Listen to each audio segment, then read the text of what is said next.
The deepest wounds are the ones inflicted by those we've sacrificed everything for. I should know. I've spent 58 years of my life giving pieces of myself away, only to watch them get trampled on like they were nothing. Before I tell you how I finally took back what was mine, you should understand that I tried. God knows I tried to be the mother they needed.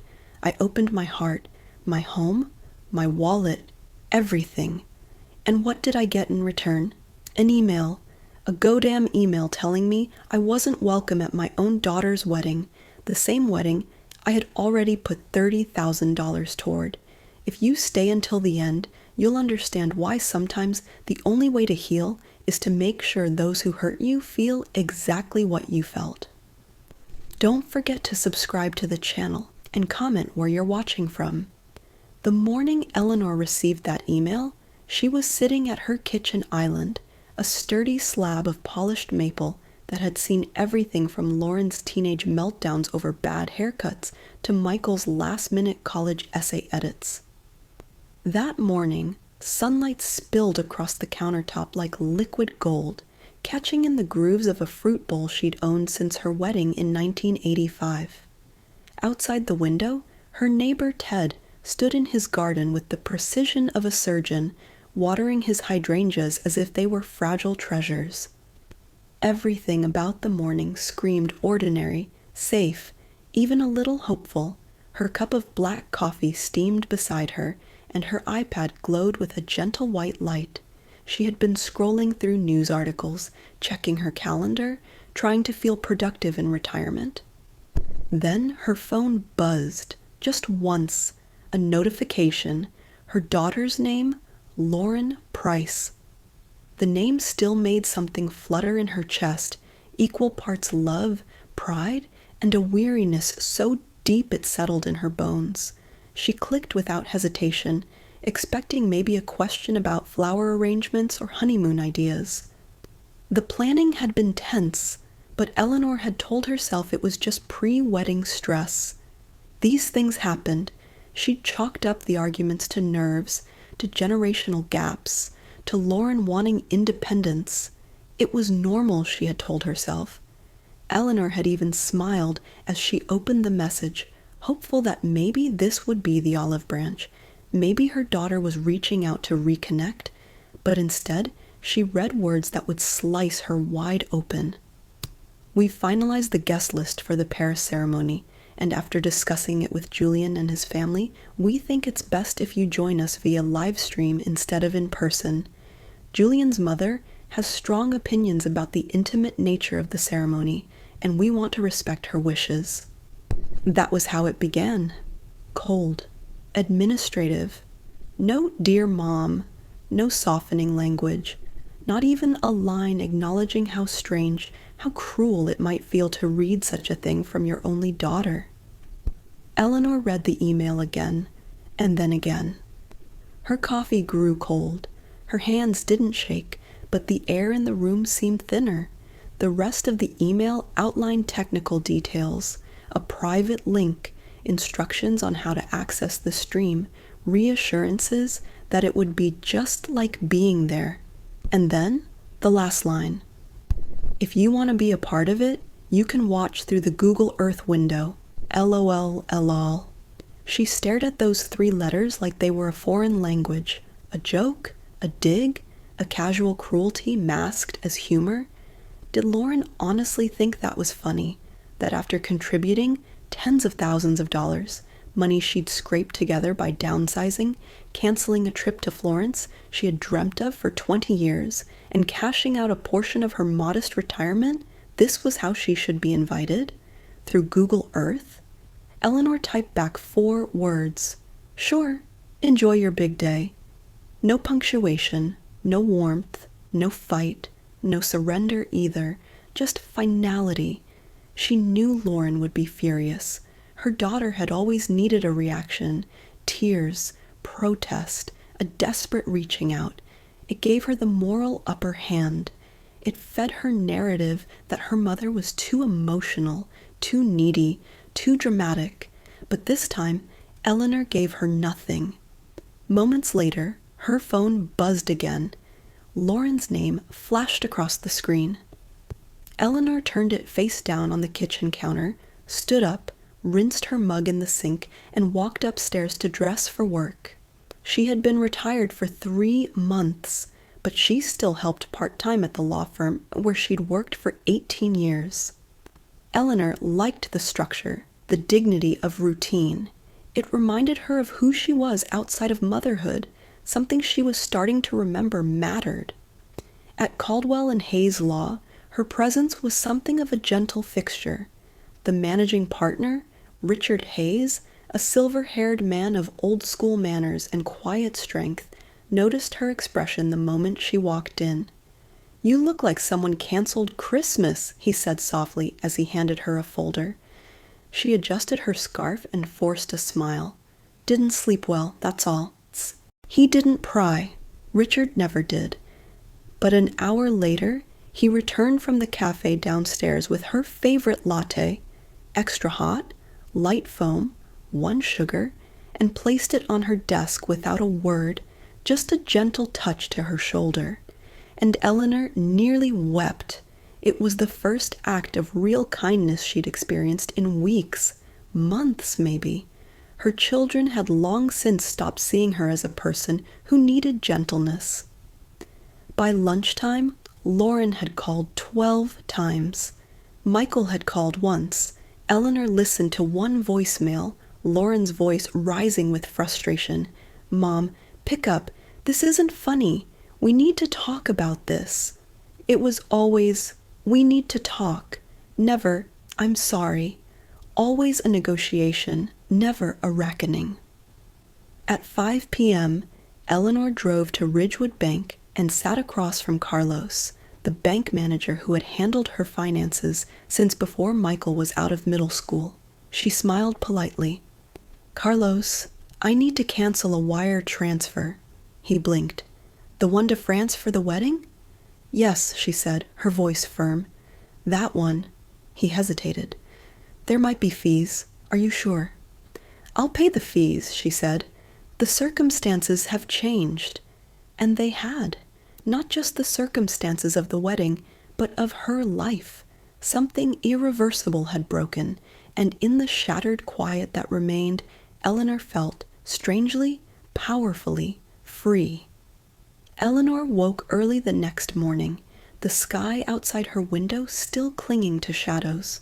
For the first time in months, maybe years, she hadn't woken with a jolt of anxiety or a mental to-do list that began with "call the caterer" and ended with "don't say too much around Lauren." Instead, she just breathed. The coffee pot gurgled to life, steam rising in soft curls. She stood barefoot in her kitchen, the same way she had when the children were little, but everything felt different now. The silence wasn't oppressive, it was calm. Her phone sat dark on the counter. She didn't turn it on. By mid-morning, she was in her garden pulling weeds, the cool earth grounding her. Her muscles ached in a satisfying way, not from burden, but from work she chose. As she tugged up a stubborn root, she smiled faintly. Maybe she'd plant something new this spring, something just for her. A knock at the front door startled her. She wiped her hands on her gardening apron and opened it slowly. It was Michael. He stood on the porch, looking sheepish in his business casual attire. "Hey, Mom," he said, rocking back on his heels. "Can we talk?" Eleanor said nothing for a moment, then stepped aside. Inside, she poured herself a glass of water. She didn't ask if he wanted anything. This time, the hospitality switch was off. Michael cleared his throat. "Look, I know Natalie's upset. She's calling me non-stop. Marcel's parents are threatening to cancel everything if the payment doesn't come through." "That's not my concern anymore," Eleanor said simply. He flinched at the flatness of her voice. "You can't just walk away from this, from her, from us." Eleanor set her glass down. "Michael, let me ask you something. Did you know? Did you know I wasn't going to be allowed at the wedding?" His eyes dropped to the floor. "Lauren mentioned something about it." that it was complicated, that Marcel's mom— "Stop," she said, lifting her hand. "That's enough. Mom, you're blowing this way out of proportion." She laughed then, a bitter, brittle sound. "Proportion? You think watching my only daughter get married through a live stream is fair proportion for $80,000 of my money and 30 years of my life? It's just a wedding." "No," she interrupted. "It's not just a wedding. It's a reflection of respect, of love, of inclusion, and I was left out." Michael shifted, his discomfort growing. "Okay, so maybe they were wrong, but cutting the money? You're blowing up the whole thing." "I'm not blowing it up," Eleanor said, her voice icy. "I just stopped funding the illusion." Michael looked at her, really looked, and for the first time in his adult life, saw the woman beneath the mother. Tired, resolute, changed. "I didn't mean to be part of hurting you," he said softly. "But you were," Eleanor replied. He nodded slowly. "Okay, so what now?" She looked around the living room, quiet, sunlit, hers, and said, "Now, we all learn to live with the choices we've made."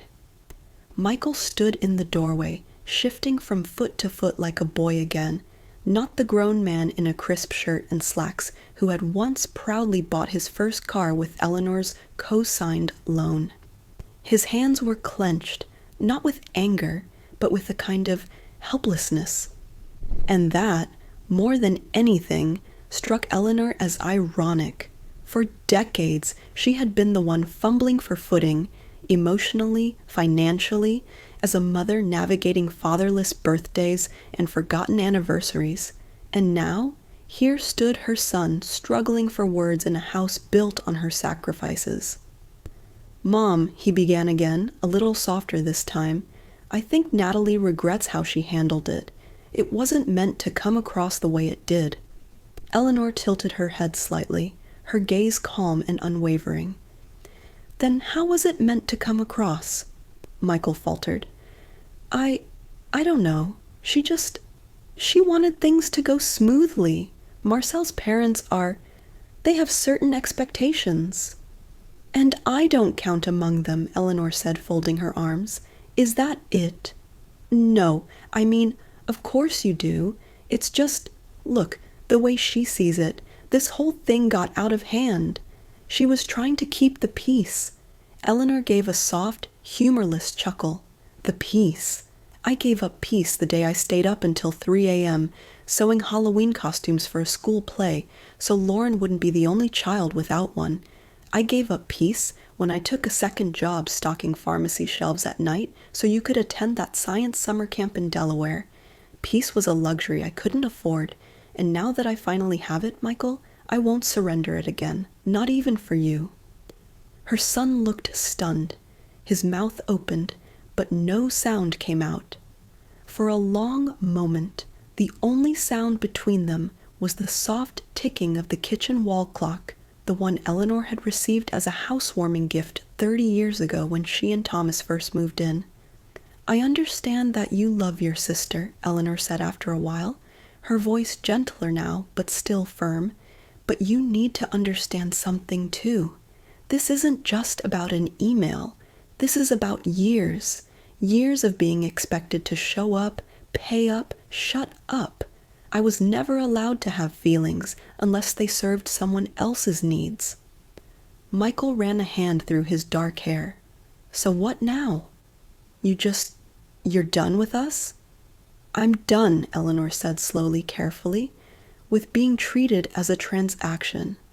A long silence followed. Eventually, Michael gave a small nod, the kind people make when they hear something they can't argue with, but still wish they hadn't heard at all. "I guess I'll go then," he said. Eleanor didn't stop him. She didn't follow him to the door. When it clicked shut behind him, she sat back down at the kitchen table and picked up her cup of now cold coffee. She had been bracing herself for guilt, but it didn't come. Instead, she felt something she hadn't felt in years. Clarity. Pure, hard-edged, liberating clarity. It was astonishing how quiet the house could feel when no one was shouting or crying or demanding something of her. The silence wasn't loneliness, it was autonomy. She sipped the cold coffee anyway. Bitterness suited her just fine for now. Later that evening, after the sun dipped low behind the maple trees that lined her street, Eleanor pulled out an old journal from the hall closet. She hadn't written in it in over a decade. The pages were yellowing at the edges, the ink faded in some places. Her handwriting from years ago looked hesitant, like a woman trying to remember who she had been before life asked her to be someone else. She flipped to a fresh page and wrote at the top, Day 1, Eleanor, just Eleanor. She paused, stared at the words, then underlined just Eleanor twice. Because that was the point, wasn't it? She was no longer just mom, no longer someone's backbone, someone's scapegoat, someone's emergency contact and emotional landfill. She was Eleanor Price, and she had just started a brand new chapter. That night, Eleanor didn't sleep. She wasn't tossing and turning from regret or fear. No. Her mind was awake in a different way. There was a strange stillness in her chest, like the quiet left after a storm, when the sky is bruised, but the air is finally clear. She lay in bed, staring at the ceiling, the dim glow of the street lamp outside her window painting a narrow band of orange across the room. All day long, moments from her past had surfaced like debris floating up from deep water.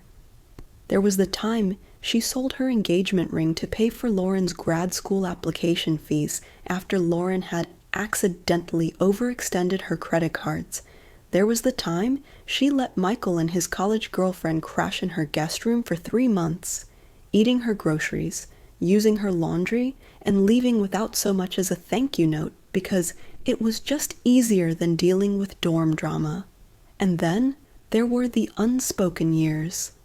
The years when Eleanor never dared take a vacation, not because she couldn't afford it, though finances were often tight, but because she feared she might miss a call.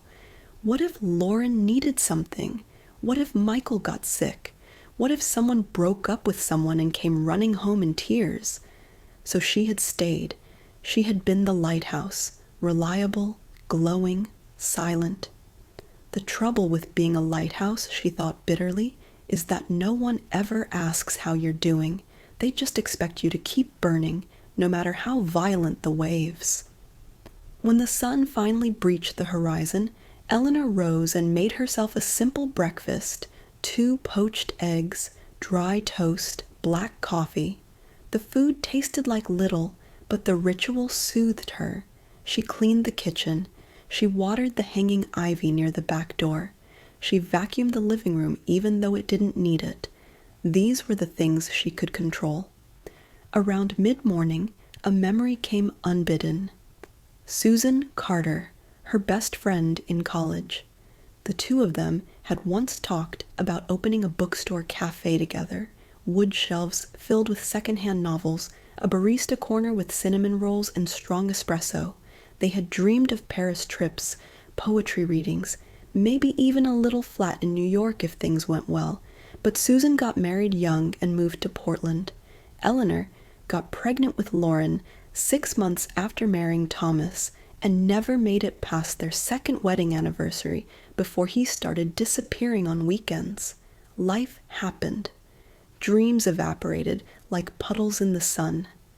But suddenly, sitting in her sunroom now, with the light slanting across her lap, Eleanor wondered, whatever happened to Susan? She opened her laptop and typed Susan's name into the search bar. It took a few tries to find the right Susan Carter. There were dozens, but eventually she saw a photo that struck her heart like a bell. There she was, laughing, white streak in her curly hair, standing behind the counter of a small independent bookstore in Portland called Second Chapter. Eleanor stared at the screen. Second Chapter. She whispered the words aloud, and something inside her cracked open. On a whim, no, on a need, she clicked "Contact Us" and typed a brief message. "Dear Susan, it's been decades, but if you are who I think you are, then we once sat on the campus lawn in wool sweaters, dreaming about bookstores and Paris and lives full of books. I'd love to talk. Eleanor Price."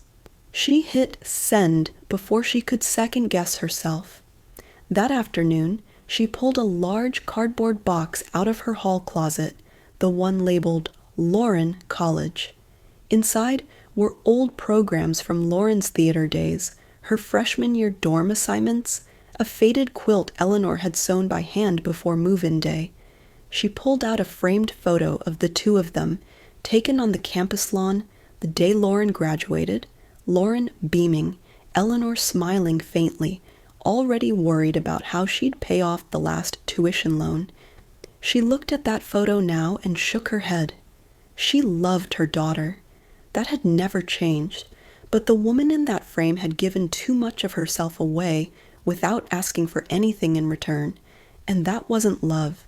That was fear. Fear of being forgotten, fear of being unneeded, fear of becoming invisible. The doorbell rang. Startled, she glanced at the clock. It was nearly 5 p.m. She hadn't realized how much time had passed.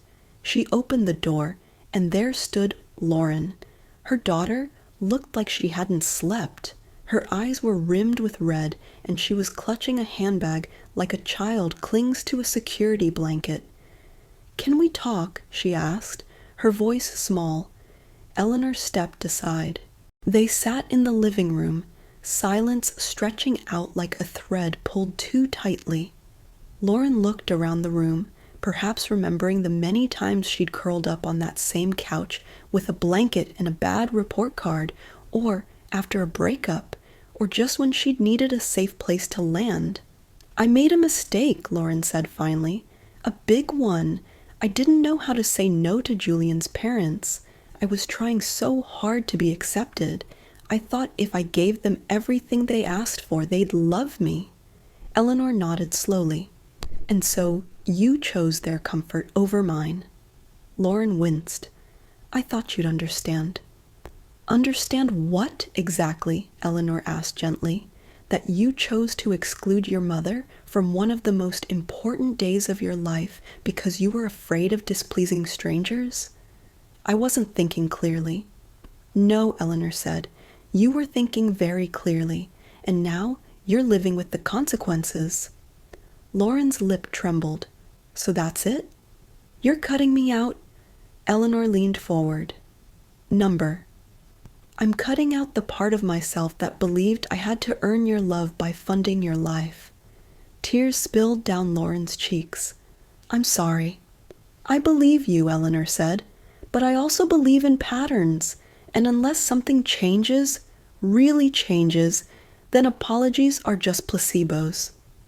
There was silence between them again, but this time it was a quieter, deeper thing. Not a wall, a waiting. "I don't know how to fix this," Lauren whispered. "You don't have to fix it," Eleanor said, standing. "You just have to start." And as Lauren stood too, awkward, uncertain, Eleanor didn't offer a hug or forgiveness or money, but she offered something else, a door left open. When Lauren left, Eleanor stood at the window for a long time, watching the evening fall. The stars would be out soon. She'd watch them alone tonight, and tomorrow maybe she'd buy herself a suitcase, not to pack regrets, but to go anywhere, everywhere, because Eleanor Price had finally remembered that her life wasn't over. It was only just beginning.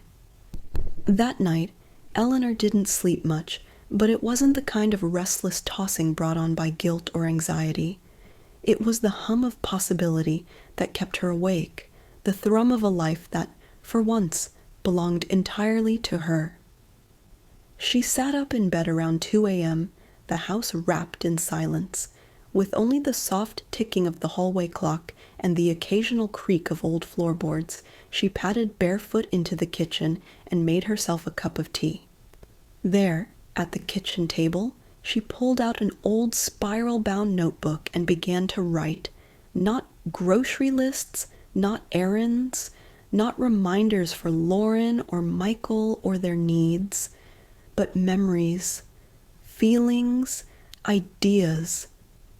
She wrote about the day she realized she loved books more than people, about the scent of her mother's perfume lingering in the wool coat Eleanor wore to her high school graduation, about the first time Thomas Price forgot her birthday. She wrote until the words blurred into dawn, when the sun finally crept up over the rooftops, painting the sky in faint rose gold. Eleanor made a decision. She would go to Portland. She would see Susan again, not for nostalgia, not for permission, but for a reminder that she had once wanted something for herself. By 10 a.m., she had booked the flight. She packed light, one medium suitcase, a travel tote, and her journal. The house felt strangely peaceful as she moved through it. She paused by family photographs, not to weep or reminisce, but to acknowledge. That part of life had happened. It was real. It was important. But it was no longer the only story. Before she left for the airport, she left a single envelope on the hallway table. Inside was a handwritten note addressed to both her children. "Oh, Michael, Lauren, I am safe. I am not angry, but I am leaving for a while and for me. Do not worry. Do not call unless it's truly necessary. Love, Eleanor." Yes, just Eleanor for now. The flight to Portland was uneventful, the kind of quiet in transit time that Eleanor once would have used to brainstorm holiday plans, check in on work tasks, or worry about the children. But now she simply watched the clouds drift below the window, her heart strangely calm. When she stepped off the plane, the smell of rain hit her like a memory, moist, green, and honest. Portland was alive with early spring. Tulips stretched toward the overcast sky. People in thick scarves and wool coats bustled past with coffees and dogs. Everything seemed slower here, but more deliberate. Second Chapter, the bookstore cafe, sat on a cozy corner framed by flowering trees and a wrought iron bench. Its sign hung crookedly, but the painted script was elegant and charming. She stood outside for a long time, unsure of what to expect. Then she opened the door. A brass bell tinkled, and there she was. Susan Carter. Gray curls now, but still wild and untamed. Wire-rimmed glasses perched low on her nose. She was stacking a pile of gently worn paperbacks when she turned, and froze. "Eleanor," she said, her voice a blend of disbelief and something close to joy. Eleanor nodded. Susan crossed the room in seconds and enveloped her in a hug. "I was hoping it was you," she whispered. "I read your email 5 times. They pulled apart, both blinking back tears. "Coffee?" Susan asked, already turning to the small counter in the back. "God, yes," Eleanor laughed, her first real laugh in weeks.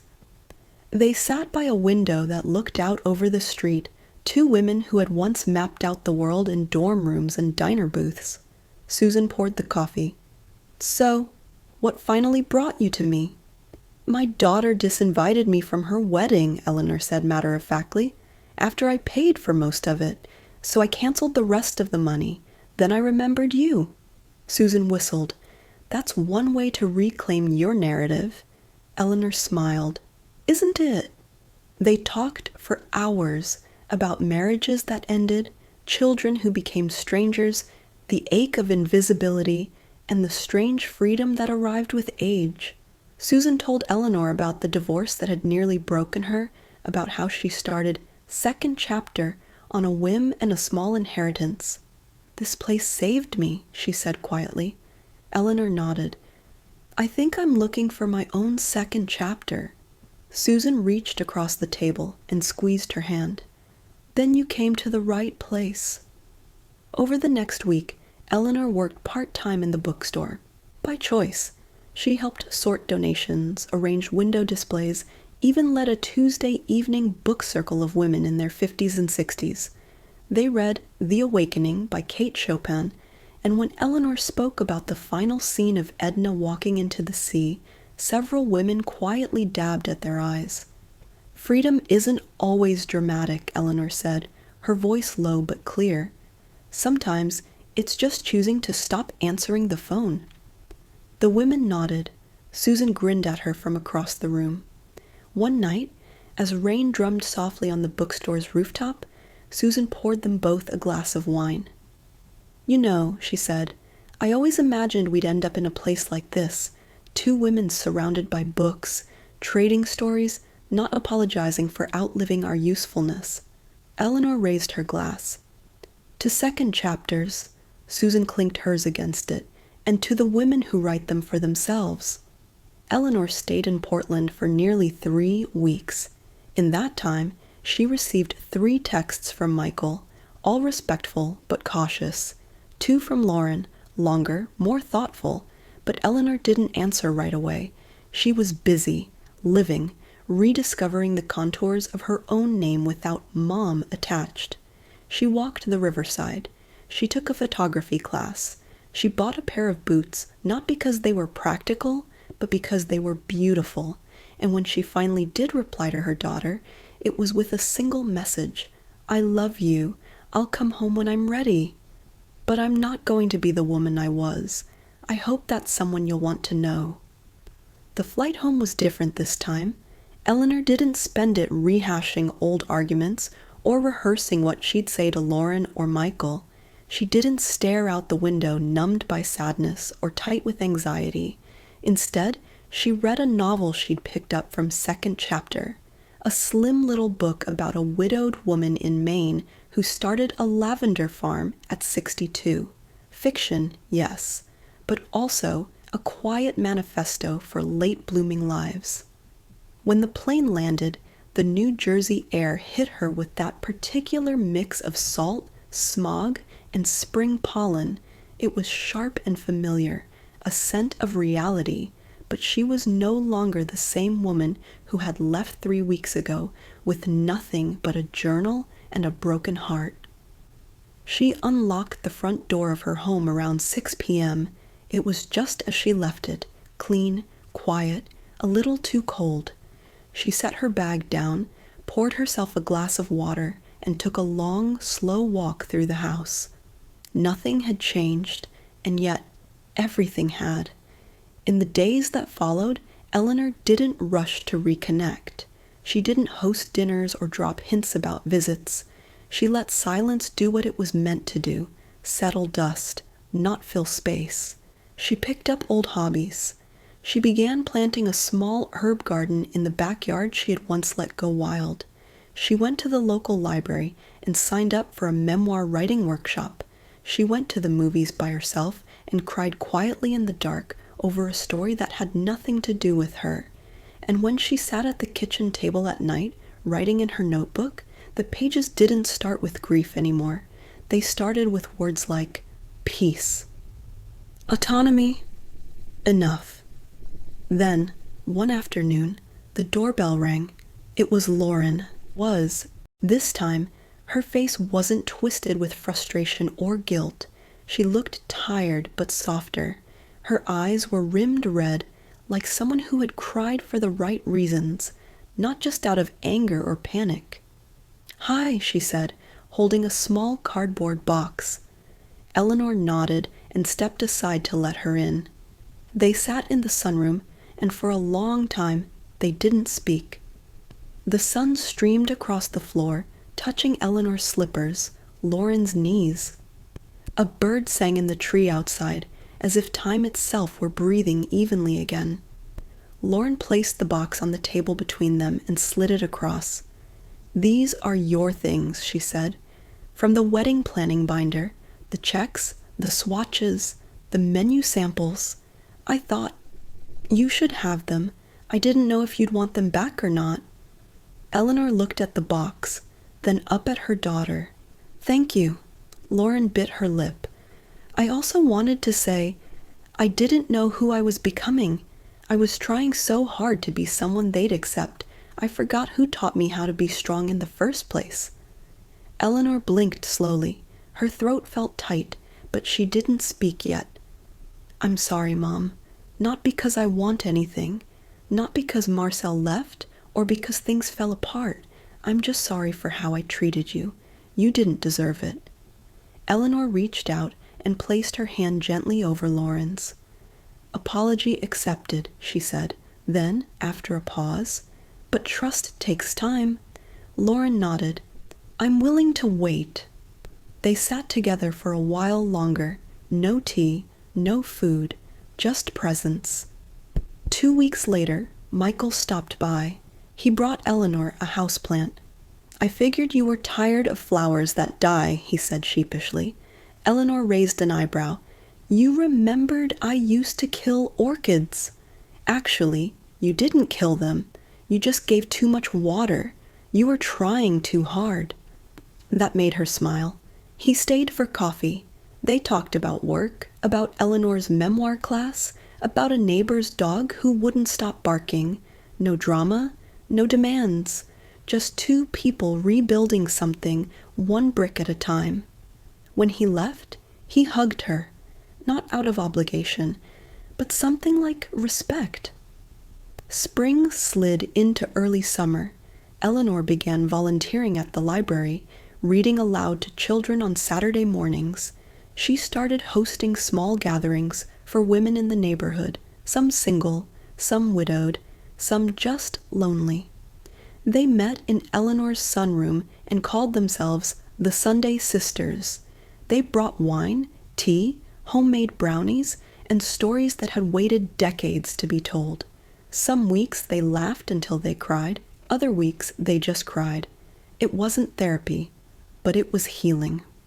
One afternoon, Susan from Portland called. I miss you, she said. Also, I have a crazy idea. Eleanor leaned back in her chair. Tell me. Susan hesitated, then said, what if we started something? A retreat for women like us, women who spent their lives giving and finally need to take something back. A weekend of writing, silence, coffee, maybe chickens and yoga if we're brave enough. Eleanor's eyes lit up. I think, she said slowly, that might be the sanest idea I've ever heard. In late July, Eleanor stood in her garden, holding pruning shears and watching bees float lazily from bloom to bloom. She wasn't thinking about who would call next, or what she might owe anyone, or how she'd explain her new choices to those who didn't approve. She was thinking about tomatoes, about the softness of sunlight, about her next chapter, and for the first time in years, maybe decades, she felt no weight on her shoulders, just wind in her hair, and the voice in her head whispering, you did it, you came back to yourself. It was early autumn when Eleanor finally sat down to write the letter. The trees outside her window had begun to shed their leaves, scattering bursts of amber and crimson across her front lawn. The wind smelled faintly of cinnamon and wood smoke. The garden had quieted, the last of the summer herbs harvested, and the evenings had grown cool enough for blankets and candles. She lit one now, a small soy candle that smelled like fig and cedar, and opened a fresh page in her journal. But this time, she wasn't writing for herself. She was writing to Lauren and Michael, not to scold, not to accuse, but to leave behind something true, a map perhaps, to help them understand her. My dearest Lauren and Michael, if you are reading this, then I have finally decided it's time to share with you the full measure of my heart, not the mother's heart you've always known, the one full of casseroles and college checks and quiet worry, but the part of me that you may not have seen. I am writing not from a place of anger, but of clarity. My silence these past months has not been punishment. It has been healing. I have not vanished. I have simply returned to myself. There is a moment in every woman's life, if she's lucky, when she stops asking, "What do they need from me?" and starts asking, "What do I need from this life?" For me, that moment came late, but it came. I have loved you both from the first breath you took. That love remains. But what I've learned is that love cannot thrive in silence. It cannot grow where there is no respect, and it cannot survive if it is only ever given, never returned. This isn't a goodbye letter. Far from it.